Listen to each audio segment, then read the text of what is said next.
wabarakatuh. Selamat pagi semuanya. Pagi hari ini kita belajar mengenai kewirausahaan, di mana kewirausahaan yang akan kita bahas itu kewirausahaan bab 2 ya, mengenai rekayasa sistem teknik.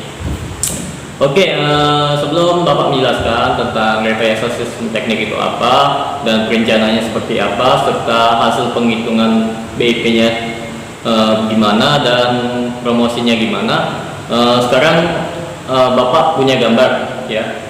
Coba kalian amati gambar di sini ya.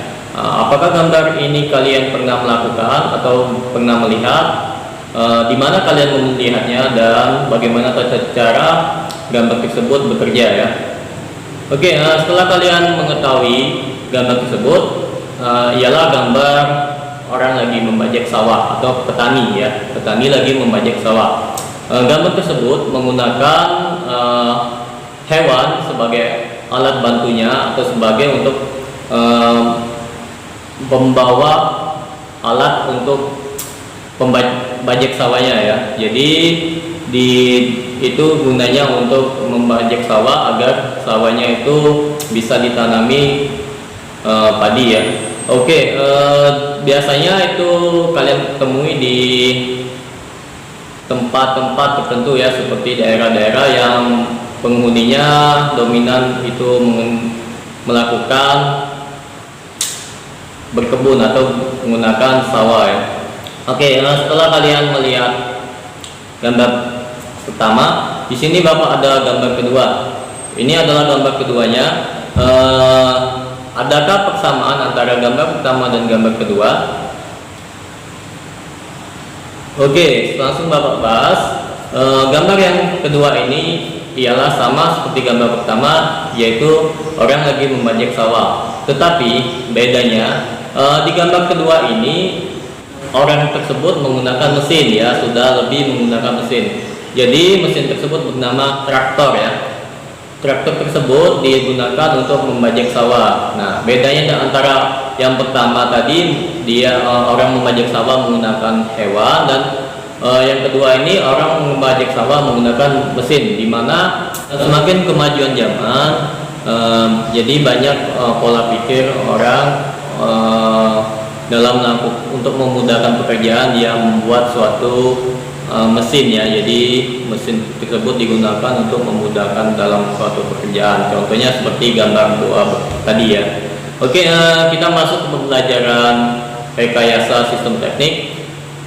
Sebelum Bapak menjelaskan pengertian sistem teknik, kalian harus mengetahui pengertian dulu sistem ya.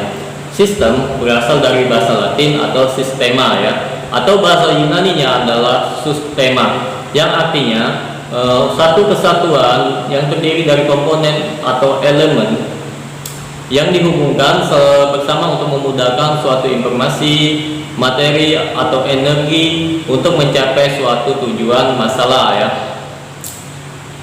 Jadi dia mempunyai satu tujuan ya. Oke, sistem tujuannya itu yaitu untuk meningkatkan efektivitas pendayagunaan berpikir sistem untuk pemecahan masalah. Nah, jadi untuk sistema itu dia harus mempunyai pemecahan masalah terlebih dahulu ya. Oke, langsung setelah kalian mengetahui pengertian sistema, di sini ada ciri-ciri sistem. Ciri-ciri sistem ada 5. Yang pertama itu kumpulan elemen, yang kedua interaksi, yang ketiga itu mekanisme umpan balik, dan keempat itu tujuan bersama, dan kelima itu hubungan antara lingkungan.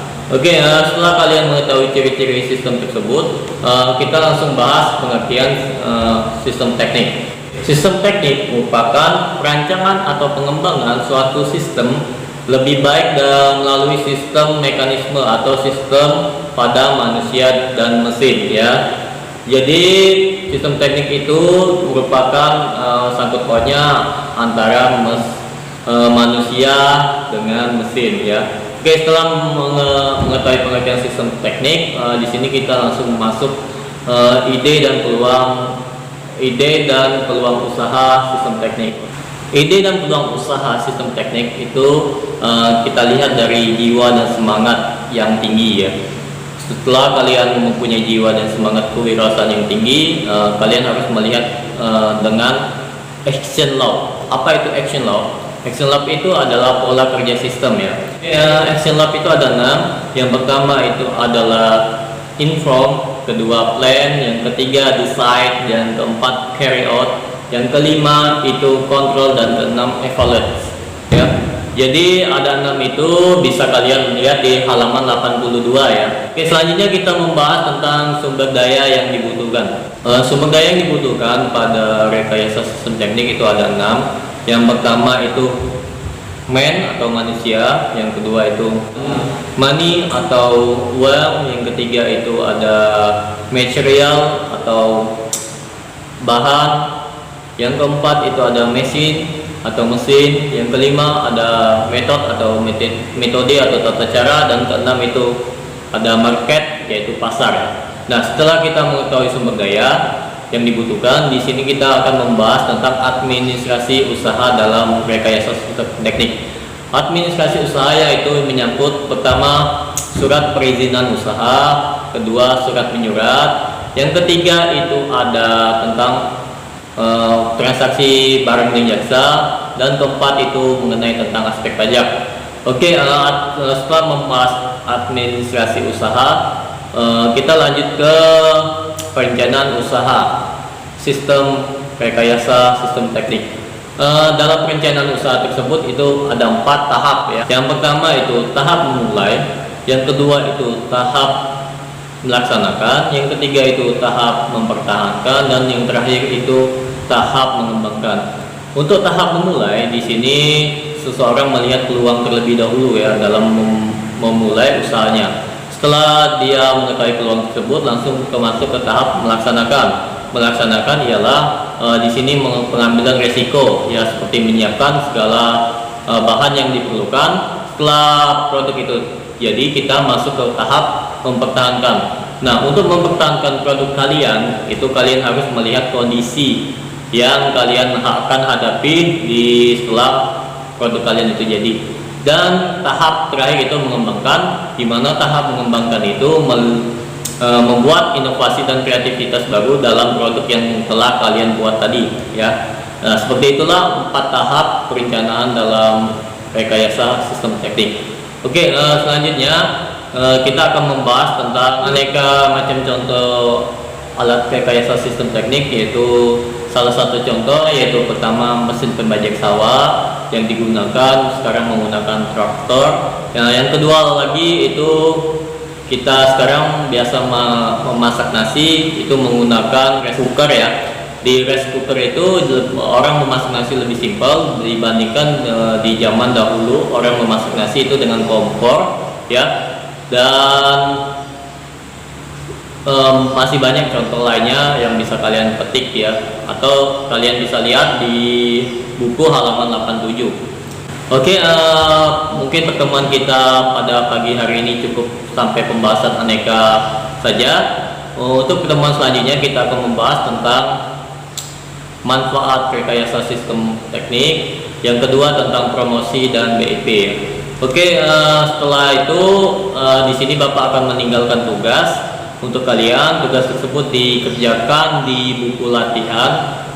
Tugas pertama yaitu tentang jelaskan yang dimaksud dengan sistem teknik. Yang kedua,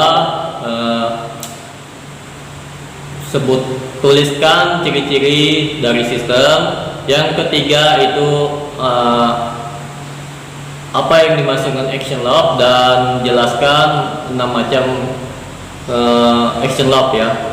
Dan yang terakhir itu mengenai tentang jelaskan 4 tahap perencanaan usaha sistem teknik. Oke, itulah tugas yang kalian kerjakan hari ini. Dikumpul di WA sekarang ya. Saya akhiri dengan wassalamualaikum warahmatullahi wabarakatuh.